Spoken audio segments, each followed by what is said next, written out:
امیر المومنین حضرت علی علیہ السلام کے خطبات عالیہ نہج البلاغہ۔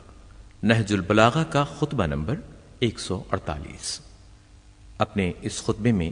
امیر المومنین علیہ السلام ارشاد فرماتے ہیں،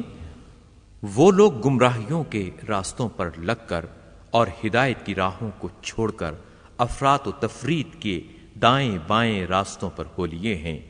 جو بات کے ہو کر رہنے والی اور محل انتظار میں ہو اس کے لیے جلدی نہ مچاؤ، اور جسے کل اپنے ساتھ لیے آ رہا ہے اس کی دوری محسوس کرتے ہوئے ناگواری ظاہر نہ کرو۔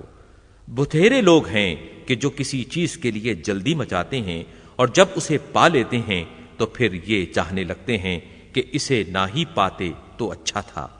آج آنے والے کل کے اجالوں سے کتنا قریب ہے۔ اے میری قوم، یہی تو وعدہ کی ہوئی چیزوں کے آنے اور ان فتنوں کے نمایاں ہو کر قریب ہونے کا زمانہ ہے کہ جن سے ابھی تم آگاہ نہیں ہو۔ دیکھو، ہم اہل بیت میں سے جو ان فتنوں کا دور پائے گا وہ اس میں ہدایت کا چراغ لے کر بڑھے گا اور نیک لوگوں کی راہ روش پر قدم اٹھائے گا تاکہ بندھی ہوئی گروہوں کو کھولے اور بندوں کو آزاد کرے اور حسب ضرورت جڑے ہوئے کو توڑے اور ٹوٹے ہوئے کو جوڑے۔ وہ لوگوں کی نگاہوں سے پوشیدہ ہوگا، کھوج لگانے والے پیہم نظریں جمانے کے باوجود بھی اس کے نقش قدم کو نہ دیکھ سکیں گے۔ اس وقت ایک قوم کو حق کی سان پر اس طرح تیز کیا جائے گا جس طرح لوہار تلوار کی باڑ تیز کرتا ہے۔ قرآن سے ان کی ان آنکھوں میں جلا پیدا ہو جائے گی اور اس کے مطالب ان کے کانوں میں پڑتے رہیں گے، اور حکمت کے چھلکتے ہوئے ساغر انہیں صبح و شام پلائے جائیں گے۔ اسی خطبے کا ایک جز یہ ہے،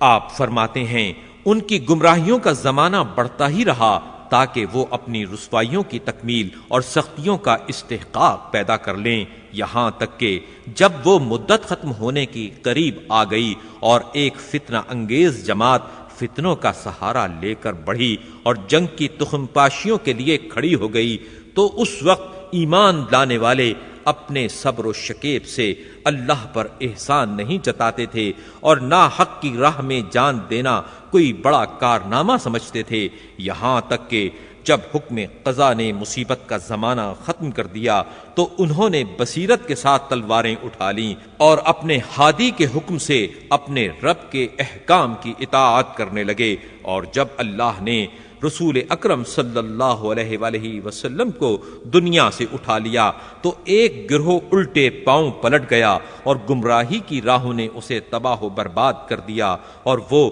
اپنے غلط سلط عقیدوں پر بھروسہ کر بیٹھا، قریبیوں کو چھوڑ کر بیگانوں کے ساتھ حسن سلوک کرنے لگا، اور جن ہدایت کے وسیلوں سے اسے مودت کا حکم دیا گیا تھا انہیں چھوڑ بیٹھا، اور خلافت کو اس کی مضبوط بنیادوں سے ہٹا کر وہاں نصب کر دیا جو اس کی جگہ نہ تھی۔ یہی تو گناہوں کے مخزن اور گمراہی میں بھٹکنے والوں کا دروازہ ہے۔